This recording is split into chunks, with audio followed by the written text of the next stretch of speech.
Sassoon रुग्णालयाच्या compound वॉलजवळ झोपलेल्या मजूर बागडी दाम्पत्याच्या 13 महिन्यांच्या मुलाचं नसीब याचं 8 तारखेला अपहरण झालं होतं।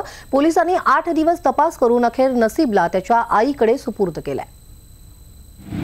मजुरी करून पोट भरण्यासाठी राजस्थानहून पुण्यात आलेल्या नरेंद्र बागडी यांचा मुलगा रात्री फुटपाथवर झोपलेला असताना त्याच्या आईच्या कुशीतून त्याला चोरून नेण्यात आलं।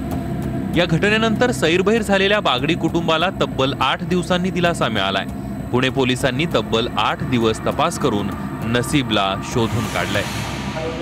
चंदा मनोज उर्फ लखन चव्हाण आणि 25 वर्षाचे आहे आणि मनोज उर्फ लखन दत्तात्रय चव्हाण या दोघांनी मिळून हे सुद्धा भिक्षा मागूनच करतात। मात्र या दोघांनी त्यांच्याकडे एक ट्रायसिकल होती, त्या ट्रायसिकल मधून तिथून चोरलं, रेकी गेली, त्यामध्ये चोरलं आणि ते दोन्ही काळबळकर निघून गेले। याचा वापर जनरली ते भिक्षा मागण्यासाठी त्या मुलाचा वापर करणार होते।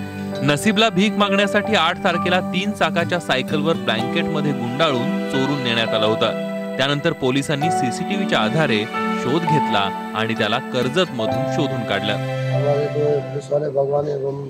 हमारे को बच्चा मिल गया, साहब लोगों ने दे दिया बच्चा, हम बहुत खुश हैं। एखाद्या हाय प्रोफाईल घरातल्या मुलाचं अपहरण झालं असतं तर यंत्रणा मोठ्या दबावानं कामाला लागली असती। बागडी कुटुंब गरीब होतं, त्यामुळे पोलीस किती गांभीर्यानं तपास करतील हा प्रश्न होता।